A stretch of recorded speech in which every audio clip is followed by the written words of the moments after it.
৫-১-২০২৪ পাতমুরলী ওম শান্তি বাপ-দাদা মধুবন। মিষ্টি বাচ্চারা, বাবার মতন আধ্যাত্মিক রুহানি টিচার হও। বাবার কাছে যা কিছু পড়েছ সেসব অন্যদের পড়াও। যদি ধারণা হয়েছে তবে কাউকে বুঝিয়ে দেখাও। প্রশ্ন: কোন বিষয়ে বাবার অটল নিশ্চয় আছে? বাচ্চাদেরও সেই কথার অটল হতে হবে। উত্তর: ড্রামার উপরে বাবার অটল নিশ্চয় আছে। বাবা বলেন, যা পাস্ট হয়ে গেছে তা হলো ড্রামা। কল্পপূর্বে যা করেছিলে তাই করবে। ড্রামা তোমাকে উপর নিচে করতে দেবে না। কিন্তু বাচ্চাদের অবস্থা এমন হয়নি তাই মুখ থেকে বের হয়, এমনটা হলে এমন করতাম, জানা থাকলে এই কাজ করতাম না। বাবা বলেন, অতীতকে স্মরণ করো না, ভবিষ্যতের জন্য পুরুষার্থ করো, যেন এমন ভুল আর না হয়। ওম শান্তি। আত্মাদের রুহানি বাবা বসে আত্মারূপী রুহানি বাচ্চাদের বোঝাচ্ছেন। বাবা নিজেই বলেন, আমি যখন আসি কেউ জানতে পারে না, কারণ আমি গুপ্ত রূপে আসি। গর্ভে যখন আত্মা প্রবেশ করে তখন কেউ জানতে পারে না। তিনি তারিখ বের করা যায় না, গর্ভ থেকে বেরোনোর তিথি তারিখ থাকে, তো বাবার প্রবেশের তিথি তারিখ জানা যায় না। কখন প্রবেশ করেন, কখন রথে আরূঢ় হন, কিছু জানা যায় না। তিনি যখন কাউকে দেখতেন তখন সে নেশায় চলে যেত, বুঝতে পারত কিছু প্রবেশ করেছে বা কোনো শক্তি এসেছে। শক্তি কোথার থেকে এসেছে? আমি বিশেষ কোনো জপ তপ তো করিনি, একেই বলা হয় গুপ্ত। তিথি তারিখ কিছুই নেই। সূক্ষ্ম লোকের বর্তনের স্থাপনা কখনো হয় সেও বলা যায় না। মুখ্য কথা হলো মম্মনা ভব। বাবা বলেন, হে আত্মারা, তোমরা আমাকে নিজের পিতাকে আহ্বান করো যে এসে পতিতদের পবিত্র করুন, পবিত্র দুনিয়া রচনা করুন। বাবা বুঝেন, ড্রামা প্ল্যান অনুযায়ী যখন আমার আসার সময় হয় তখন চেঞ্জ অবশ্যই হয়। সত্যযুগ থেকে শুরু করে যা কিছু পাস্ট হয়েছে সেই সব আবার রিপিট করা হবে। সত্যযুগ জ্ঞাতা নিশ্চয় রিপিট হবে। সেকেন্ড সেকেন্ড পার হয়ে যায়, সম্বৎ বা বর্ষ পার হতে থাকে। বলা হয় সত্যযুগ পাস্ট হয়েছে, দেখতে পাইনি তো। বাবা বুঝিয়েছেন, তোমরা পার করেছ, তোমরাই সবার প্রথমে আমার থেকে দূরে গেছো। সুতরাং এই কথাটিতে বিশেষ মনোযোগ দিতে হবে। আমরা কিভাবে 84 জন্ম নিয়েছি যে পুনরায় হুবহু নিতে হবে, অর্থাৎ দুঃখ এবং সুখের পার্ট প্লে করতে হবে। সত্যযুগে থাকে সুখ। বাড়ি যখন পুরানো হয় তখন কোথাও ছাদ দিয়ে জল পড়তে থাকে, কোথাও আরো কিছু হয়, তখন এই চিন্তা হয় মেরামত করতে হবে। যখন অনেক পুরানো হয়ে যায় তখন ধরে নেওয়া হয় বাড়িটা আর থাকার জন্য উপযুক্ত নয়। নতুন দুনিয়ার জন্য এমন বলা হবে না। এখন তোমরা নতুন দুনিয়ার চলার যোগ্য হও। প্রতিটি বস্তু প্রথমে নতুন করে পুরানো হয়। এখন বাচ্চারা তোমাদের এইসব কথা ভাবনাতে চলতে থাকে, আর কেউ তো এইসব কথা বুঝতে পারে না। গীতা, রামায়ণ ইত্যাদি শোনাতে থাকে, তাতেই তারা বিজি থাকে। তুমি, আমি তো এসব কাজে বিজি ছিলাম। এখন বাবা কত বুদ্ধিমান বানাচ্ছেন। বাবা বলেন, বাচ্চারা, এখন এই পুরানো দুনিয়া শেষ হবে, এখন নতুন দুনিয়া যেতে হবে। এমন নয় সবাই যাবে, সবাই মুক্তিধামে বসে থাকবে এমনই নিয়ম নেই। প্রলয় হয়ে যাবে। তোমরা জানো এ হলো পুরানো দুনিয়া, আর নতুন দুনিয়ার হলো অত্যন্ত কল্যাণকারী সঙ্গম যুগ। এখন চেঞ্জ হবে, তারপরে শান্তিধামে যাবে। সেখানে সুখ অনুভূতিরও কোনো ব্যাপার নেই। বলা হয়ে থাকে যজ্ঞে যে বিঘ্ন আসে সেসব তো আসবেই, পরের কল্পেও আসতে থাকবে। তোমরা এখন পাকা মজবুত হয়ে গেছো। এ স্থাপনা বিনাশ কোনো ছোটখাটো কাজ নয়, বিঘ্ন কোনো বিষয়ে আসে। বাবা বলেন, কাম হলো মহাশত্রু, এ নিয়ে অত্যাচার হয়। দ্রৌপদীর কথা আছে না, ব্রহ্মচর্য নিয়ে সমস্ত খিটখিট। শতপ্রধান থেকে তমপ্রধান নিশ্চয় হতে হবে, সিঁড়ি নামতে হবে, পুরানো দুনিয়া হবে নিশ্চয়।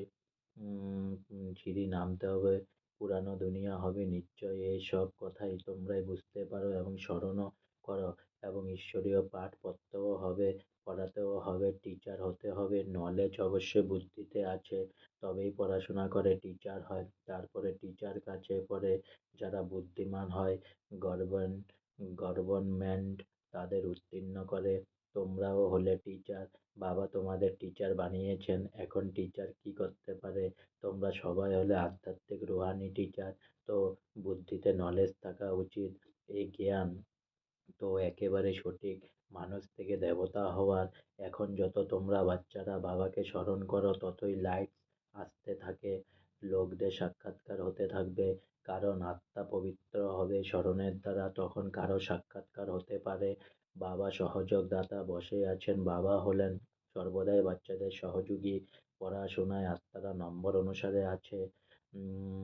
প্রত্যেকের নিজের বুদ্ধি দিয়ে বুঝতে পারে আমার ধারণা কতখানি হয়েছে। যদি ধারণা আছে তো কাউকে বুঝিয়ে দেখাও।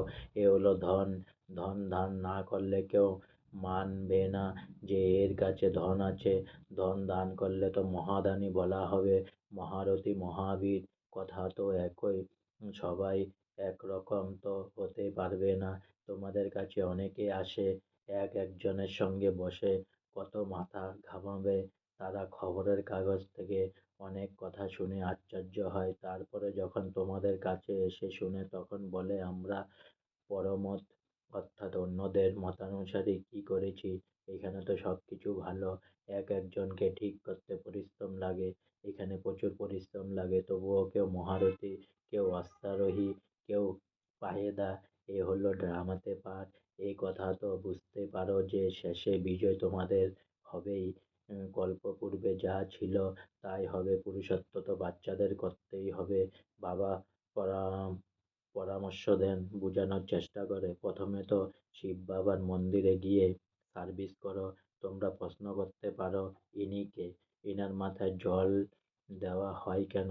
তোমরা ভালোভাবে জানো, গল্প আছে একজন রাঁধুনি গেল উনুন জ্বালাবার জন্য চাল কর আনতে, আর সেখানে গিয়ে মালিক হয়ে বসলো। এ দৃষ্টান্ত তোমাদেরই।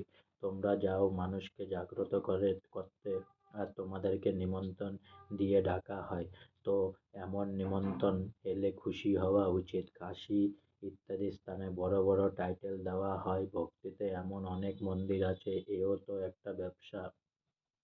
কোনো ভালো মহিলা দেখলো তো তাকে গীতার শ্লোক আওড়িয়ে ভালো ইনকাম করে নিল, এর মধ্যে কিছুই নেই। ঋদ্ধি সিদ্ধি অনেক শেখে, এমন স্থানগুলিতে তোমাদের যাওয়া উচিত। কিন্তু বাচ্চারা, তোমাদের কখনো স্বাস্থ্য নিয়ে তর্ক করা উচিত নয়। তোমাদের তো গিয়ে বাবার পরিচয় দিতে হবে। মুক্তি, জীবন মুক্তি দাতা হলেন একমাত্র তিনি, তারই মহিমা বর্ণন করতে হবে। তিনি বলেন নিজেকে আত্মা ভেবে আমাকে স্মরণ করো। বাকি মম্মনাভবের অর্থ এই নয় যে গঙ্গা গিয়ে স্নান করো। মামেকম শব্দের অর্থ হলো এক, আমাকে স্মরণ করো। আমি প্রতিশ্রুতি করছি আমি তোমাদের সব পাপ থেকে মুক্ত করব। যখন থেকে রাবণ এসেছে তখন থেকে পাপ শুরু হয়েছে, তো উঁচু পদ প্রাপ্ত করার অনেক পুরুষার্থ করতে হবে। পজিশন পাওয়ার জন্য মানুষ রাত দিন কত মাথা ঘামায়, এও হলো পড়াশোনা। এতে কোনো বই হাতে নেওয়ার প্রয়োজন নেই, 84 চক্র তো বুদ্ধিতে এসে গেছে। এ কোনো বড় ব্যাপার নয়। এক এক জন্মের ডিটেল থোড়াই বলা হবে। 84 জন্ম পুরো হয়েছে, এখন আত্মাদের অর্থাৎ আমাদের ঘরে ফিরে যেতে হবে। আত্মা যে পতিত হয়েছে তাদের পবিত্র নিশ্চয় হতে হবে। সবাইকে এই কথাই বলো, মামেকম স্মরণ করো। বাচ্চারা বলে বাবা যোগে থাকতে পারিনি, আরে তোমাদের সম্মুখে বলছি আমাকে স্মরণ করো। তাহলে যোগ শব্দটি তোমরা কেন বলো যোগ বলো, তাই তোমরা ভুলে যাও। বাবাকে স্মরণ কে না করতে পারে? লৌকিক মাতা পিতাকে কিভাবে স্মরণ করো? ইনিও তো মাতা পিতা, ইনিও পড়েন, সরস্বতীও পড়েন, পড়াচ্ছেন একমাত্র বাবা। তোমরা যত ঈশ্বরীয় পাঠ পড়ো ততই অন্যদের বুঝাও। বাবা বলেন স্বাস্থ্যভরে জপ তপ করে আমাকে পাবে না, তাহলে লাভ কি? সিঁড়ি তো নামতেই থেকো। তোমাদের কোনো শত্রু নেই, তবুও তোমাদের বোঝানো হয় যে পাপ ও পুণ্য কিভাবে জমা হয়। রাবণ রাজ্য হওয়ার পরেই তোমরা পাপ করা শুরু করেছ। এমনও বাচ্চারা আছে যাদের নতুন দুনিয়ায় পুরানো দুনিয়া কি তারা বিষয়টি বুঝাতে পারে না। এখন বাবা বলেছেন অসীম জগতের বাবাকে স্মরণ করো, তিনি হলেন পতিত পাবন। বাকি তোমাদের কোথায়ও যাওয়ার দরকার নেই। ভক্তিমার্গে পা দুটি সদা ঘরে বাইরে থাকতো। স্বামী স্ত্রীকে বলে কৃষ্ণের ছবি তো ঘরেও আছে, তাহলে বাইরে কেন যাও? কি তফাৎ আছে? স্বামী হলো পরমেশ্বর, তবু আর কথাও শোনো না। ভক্তি মার্গে অনেক দূরে দূরে উঁচু মন্দির নির্মাণ করে যাতে মানুষের মনে ভাব আসে। তোমরা বুঝাও মন্দিরের কত ধাক্কা খায়। এ হলো এক রকমের রীতি।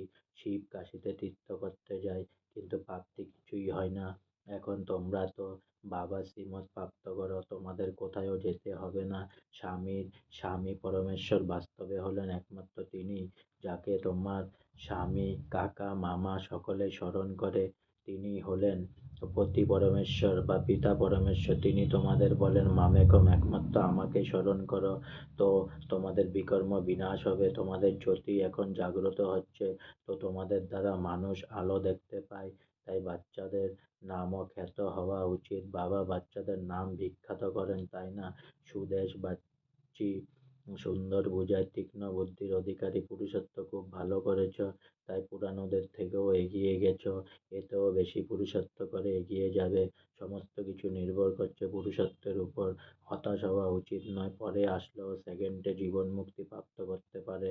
দিন দিন অনেকে এমন আসতে থাকবে। ড্রামাতে তোমাদের বিজয়ের পাঠ তো আছেই, বিঘ্ন আসবেই।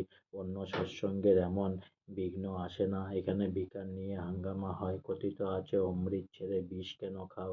জ্ঞানের দ্বারা এক দেবী দেবতা ধর্মের স্থাপনা হয়ে যায়। সত্যযুগে রাবণ রাজ্য হতে পারে না।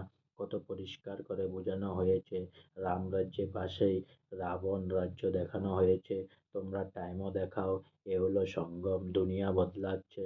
স্থাপনা, পালন এবং বিনাশ করার একমাত্র বাবা। এই হলো খুব সহজ, কিন্তু ধারণা পুরো হয় না এবং সব কথা স্মরণে থাকে, বাকি জ্ঞান জ্ঞান ও যোগ ভুলে যায়। তোমরা হলে উঁচুর থেকেও উঁচু ভগবানের সন্তান। দিন দিন তোমরা সালভেন্ট, সমৃদ্ধি হতে থাকো, ধন প্রাপ্ত হয়, তাই না? খরচও হতে থাকে। বাবা বলেন খাজানা ভরতে থাকবে। কল্পপূর্বের মতন তোমরা খরচ করবে। ড্রামা কম বেশি করতে দেবে না। ড্রামার উপরে বাবার অটল নিশ্চয় আছে। যা পাস রয়েছে সব ড্রামা। এমন বলা উচিত নয়, যদি এমন হতো এমন করতাম না। এখন সেই অবস্থা আসেনি। কিছু কিছু মুখ থেকে বেরিয়ে যায়, পরে ফিল হয়। বাবা বলেন অতীতকে স্মরণ করো না, ভবিষ্যতের জন্য পুরুষত্ব করো, যে এমন ভুল যেন পুনরায় না হয়। তাই বাবা বলেন চার্ট লেখো, এতে অনেক কল্যাণ আছে। বাবা এক ব্যক্তিকে দেখিয়েছিলেন যে নিজের সম্পূর্ণ জীবন কাহিনী লিখছিলেন। ভেবেছিলেন বাচ্চারা তার থেকে শিখবে। এখানে তো শ্রীমত অনুসারে চললেই কল্যাণ, এখানে মিথ্যা চলতে পারে না। নারদদের দৃষ্টান্ত আছে। চার্টের দ্বারা অনেক লাভ হয়। বাবা আদেশ করেন তো বাচ্চাদের সেই আদেশ অনুযায়ী চলা উচিত। আচ্ছা, মিষ্টি মিষ্টি হারানন্দির বাচ্চাদের প্রতি মাতা পিতা বাপ দাদার স্মরণে সহসমনা সুপ্রভাত। আত্মাদের পিতা তার আত্মারূপী বাচ্চাদেরকে জানাচ্ছেন নমস্কার। ধারণার জন্য মুখ্য সার: 1 নম্বর, জ্ঞান ধারণ করে অন্যদের বুঝাতে হবে। জ্ঞান ধন দান করে ও মহাদানী হতে হবে। কারোর সঙ্গে স্বাস্থ্য নিয়ে তর্ক না করে বাবার প্রকৃত সত্য পরিচয় দিতে হবে। 2 নম্বর, তোমাদের অতীতের কথা নিয়ে চিন্তন করতে হবে না। এমন পুরুষত্ব করতে হবে যাতে পুনরায় যেন আর ভুল না হয়। নিজের সত্য প্রকৃতি চার্ট রাখতে হবে। বর্ধন: যোগের দ্বারা উচ্চ স্থিতির অনুভবকারী ডবল লাইট ফরিস্তা ভব। তোমরা রাজযোগী বাচ্চারা যোগে উচ্চ স্থিতির অনুভব করে থাকো। হঠযোগী আবার শরীরকে উপরে উঠায়। তোমরা যেখানেই থাকো না কেন উচ্চ স্থিতিতে থাকো, সেই জন্য বলা হয় যোগী উচ্চে থাকো। তোমাদের মনে স্থিতির স্থান হলো উচ্চ, কারণ তোমরা ডবল লাইট হয়ে গেছো। এমনিতে বলা হয় যে ফরিস্তাদের পা ধরণীতে থাকে না। ফরিস্তা অর্থাৎ যার বুদ্ধিরূপী পা ধরণীতে থাকবে না, দেহ বোধে থাকবে না, পুরানো দুনিয়ার প্রতি কোনো আকর্ষণ যেন না থাকে। স্লোগান এখন: দুয়ার আশীর্বাদ খাতাতে সম্পূর্ণ বানিয়ে তুলো, তবে তোমাদের চিত্তের দ্বারা সকলে অনেক জন্মের দুয়া প্রাপ্ত হতে থাকবে। অব্যক্ত সাইলেন্সের দ্বারা ডবল লাইট ফরিস্তা স্থিতির অনুভব করো। ফরিস্তা স্থিতির অনুভব করবার জন্য এখনই এখনই আওয়াজে এসে ডিসকাস করতে করতে পরিবেশ যেমনই হোক না কেন, সেকেন্ডে সকল সংকল্পগুলিকে স্টপ করে আওয়াজের ঊর্ধ্বে ডিটাচ ফরিস্তা স্থিতিতে স্থির হয়ে যাও। এই মাত্র কর্মযোগী। আবার এখনই ফরিস্তা অর্থাৎ আওয়াজের ঊর্ধ্বে অব্যক্ত সাইলেন্সের অনুভবী। এ অভ্যাস লাস্ট পেপারে বিজয়ী বানিয়ে দেবে। এখানে আজকে ডেইলি মুরলি আমার শেষ হলো। তাই সবে মিলে একবার বলুন ওম শান্তি, ওম শান্তি, ওম শান্তি।